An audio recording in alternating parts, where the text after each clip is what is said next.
बुंदेलखंड क्षेत्र में बसा बांदा एक ऐसा जनपद है जो न केवल अपनी प्राकृतिक सुंदरता के लिए जाना जाता है, बल्कि 4 युगों सतयुग, त्रेता युग, द्वापर युग और कलयुग में अपने साहित्यिक और सांस्कृतिक योगदान के लिए भी अमर है।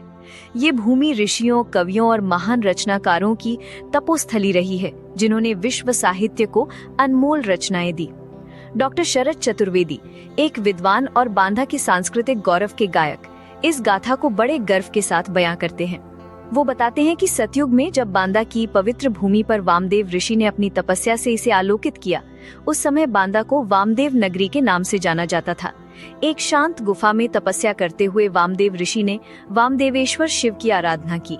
उनकी तपस्या का केंद्र आज भी वो गुफा है, जहाँ वामदेवेश्वर की मूर्ति स्थापित है। डॉक्टर चतुर्वेदी बताते हैं कि वामदेव ऋषि ने न केवल तप किया, बल्कि ऋग्वेद के चतुर्थ मंडल की रचना में भी महत्वपूर्ण योगदान दिया, जो वैदिक साहित्य का एक अमर हिस्सा है।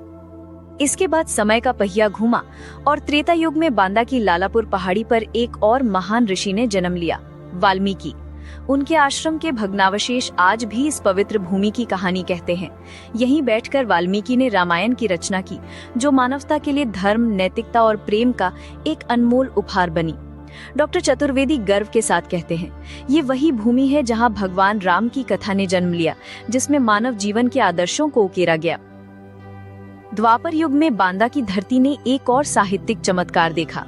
यमुना और केन नदी के संगम पर बसा प्राचीन बद्री, जो आज अग्र गांव के नाम से जाना जाता है, वेदव्यास की कर्मभूमि बना।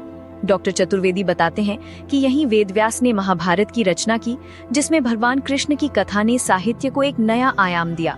ये स्थान मल्लाह समुदाय के बीच बसा है और किंवदंती है कि व्यास जी का जन्म भी यहीं एक मल्लाह कन्या से हुआ था। उनकी रचनाएं आज भी सत्य और धर्म के पथ पर चलने की प्रेरणा देती हैं। कलयुग में बांदा की साहित्यिक परंपरा को नई ऊंचाइयों तक ले गए गोस्वामी तुलसीदास। राजापुर में जन्मे तुलसीदास ने रामचरितमानस की रचना की, जो अवधी भाषा में लिखी इतनी सरल और हृदयस्पर्शी कृति है कि ये जन जन तक पहुंची। डॉक्टर चतुर्वेदी कहते हैं, तुलसीदास जी ने राम कथा को इस तरह लिखा कि वो हर घर में गूंजती है। रामचरितमानस केवल एक ग्रंथ नहीं, बल्कि जीवन जीने की कला है। बांदा का गौरव। डॉक्टर शरद चतुर्वेदी के शब्दों में बांदा ने 4 युगों में साहित्य और संस्कृति के क्षेत्र में जो योगदान दिया, वो अतुलनीय है। चाहे वो वामदेव का वैदिक साहित्य हो, वाल्मीकि की रामायण, व्यास की महाभारत या तुलसीदास की रामचरितमानस, बांदा की धरती ने हर युग में साहित्य के रत्न दिए हैं। इसी वामदेव की ये तपस्थली है। यहाँ पर वामदेव ऋषि ने एक गुफा के अंदर तपस्या की है। उसमें उनके आराध्य वामदेवेश्वर की मूर्ति है। उन्हीं के नाम से इस नगर का भी नाम पहले वामदेव नगरी था, अब उसका अपभ्रंश होकर के बांदा हो गया। वामदेव ऋषि ऐसे ऋषि थे जिन्होंने ऋग्वेद के रचना में चतुर्थ मंडल में अपना योगदान दिया है। चतुर्थ मंडल वामदेव ऋषि का लिखा हुआ है।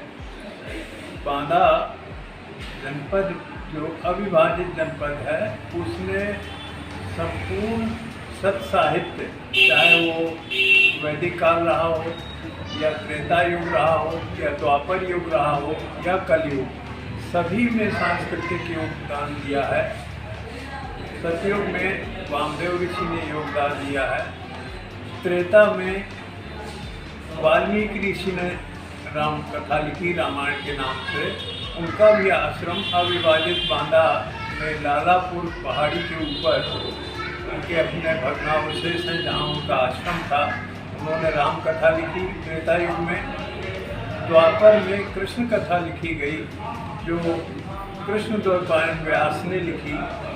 यह स्थान पहले वसुधरी के नाम से जाना जाता था, आजकल अगरी गांव के नाम से जाना जाता है। ये जमुना और केन नदी के संगम में अपवर्ड्स स्थित है और वहाँ मल्लाहों की आबादी है।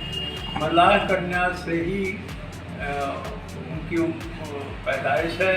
उनकी व्यास जी की, और व्यास जी ने द्वापर युग में कृष्ण कथा लिखी है, जो सत साहित्य में अपना एक विशिष्ट स्थान रखती है। कलयुग में राम कथा फिर लिखी गई और वो राजापुर के रहने वाले श्री गोस्वामी तुलसीदास जी ने लिखी। और उनकी लिखी हुई कथा इतनी सरल भाषा में, अवधी भाषा में लिखी गई है कि आज जन जन तक उस रामचरितमानस की पहुंच है और उससे बड़ी प्रेरणा लेते हैं। इस प्रकार बांदा जनपद का चारों युगों में सत साहित्य देने में बहुत बड़ा योगदान है और इसी कारण बांदा पर हमको गर्व है कि हम बांदा में पैदा हुए हैं। यद्यपि बांदा को तरह तरह से लोगों ने विभिन्न कारणों से बदनाम करने की कोशिश की है, लेकिन अगर देखा जाए वास्तव में तो बांदा उत्कृष्ट साहित्य के लिए जाना जाना चाहिए।